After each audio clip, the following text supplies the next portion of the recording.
What is computer programming? Beginner's Guide. Welcome students, hope you all are doing great. Today we'll discuss what computer programming is, so let's get started. Computer programming is the set of written instructions that the computer follows for performing tasks. These instructions can be written in various languages, which we call computer programming languages. Popular computer programming languages. The following list contains some popular computer programming languages in 2020.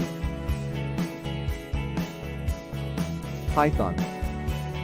It is easy to use and deploy. Also, it is the fastest programming language. Useful in web and internet development, desktop GUIs and AI. Java. This language is preferable for the development of Android applications, web applications, and big data. Also, it is helpful in distributed computing. C++. For developing games, programmers prefer C++. So if you wish to be a system-level programmer, you must know C++.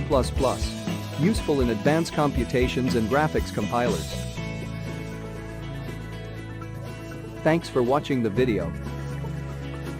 If you want to know more about computer programming languages, check the description. For more, www.homeworkminutes.com.